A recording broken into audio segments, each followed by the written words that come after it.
औज़ुबिल्लाहि समीउल अलीम मिनश्शैतानिर्रजीम बिस्मिल्लाहिर्रहमानिर्रहीम।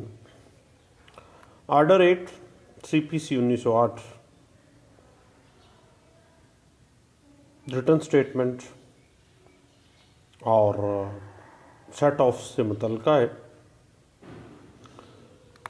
Return statement जवाब दावा जिसको कहा जाता है, ये एक ऐसा बयान होता है जो डिफेंडेंट की तरफ से प्लेंटिफ के जो प्लेंट के जवाब में बतौर जवाबदही जो है वो दायर किया जाता है।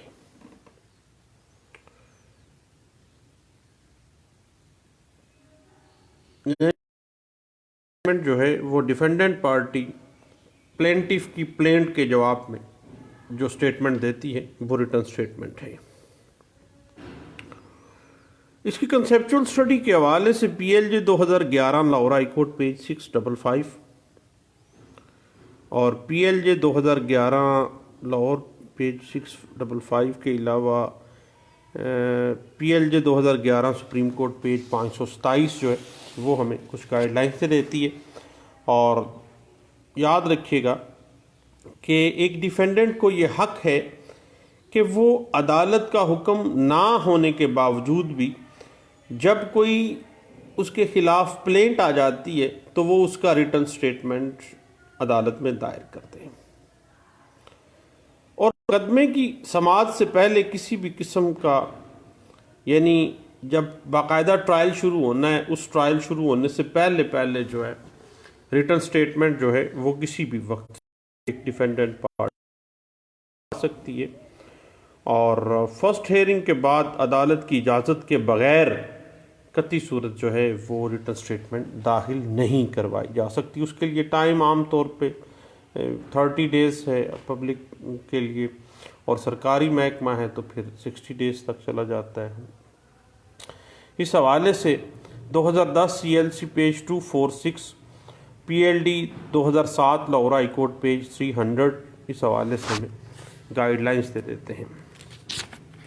उसके बाद साहिब जहाँ तक बात है कि जवाब दावा अदालत की तरफ से मुकर्रर करदा तारीख जो भी है, जो वक्त दिया है अदालत ने, उसके अंदर दायर करना चाहिए।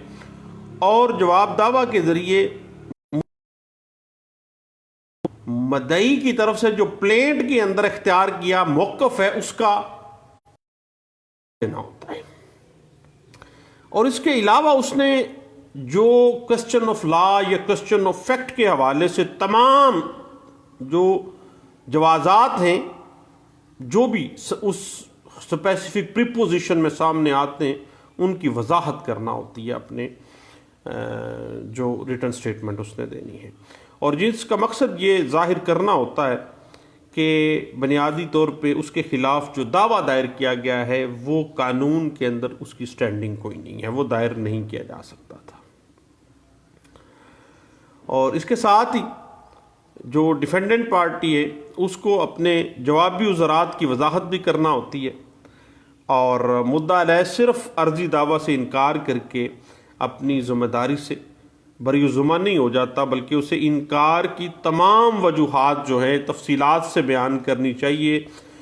अब ये ना हो कि सिर्फ इनकार है इनकार है इनकार है, इनकार करते करते जो है वो उसके गले पड़ जाएगी ये बात।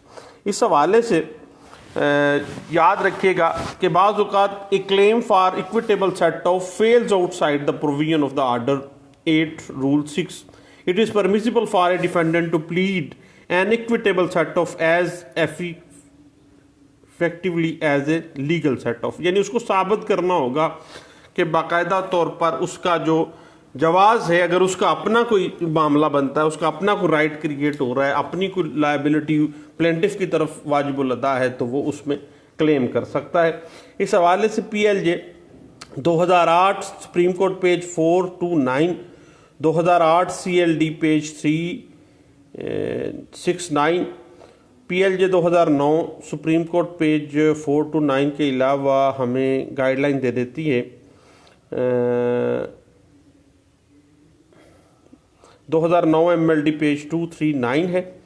और इसी पॉइंट को जो है 2000 PLJ 2009 Lahore high court page 23 और PLJ 2012 Lahore high court page 202 जो है वो इस हवाले से हमें कुछ गाइडलाइंस दे देती है। और इसकी अगर आप जहन में रखिएगा कि ऑर्डर 8 जो है स्पेसिफिकली रिटर्न स्टेटमेंट और सेट ऑफ जो है उसको डील करता है। और अगर किसी किस्म का कोई ऐसा मामला सामने आ जाए कि प्लेंटिफ ने जो अपने मुकदमे में जवाज़ उठाए हैं वो कानूनी तौर पर या फैक्ट के एतबार से वो जवाज़ात जो हैं वो नहीं बनते थे, तो फिर ये तमाम चीज़ें जो हैं ये ऑर्डर 8 के तहत जो है आपने उसको रखना है। और आपने बुनियादी तौर पर इसमें यह साबित करना होता है कि रिटर्न स्टेटमेंट का मकसद ये है कि आपने जो फुटिंग्स ऑफ प्लेंटिफ है उसको शेक करना होता है कि ये बंदा जिसने मेरे खिलाफ दावा दायर किया है वो बुनियादी तौर पर दावा दायर करने का कोई हक, कोई लोकस स्टैंडाई, कोई काज ऑफ एक्शन ही नहीं रखता था। ये हल्की सी कंसेप्चुअल स्टडी थी ऑर्डर 8 CPC 1908 की। मैंने कहा सब दोस्तों से शेयर करते हैं। Thank you. अल्लाह हाफिज़।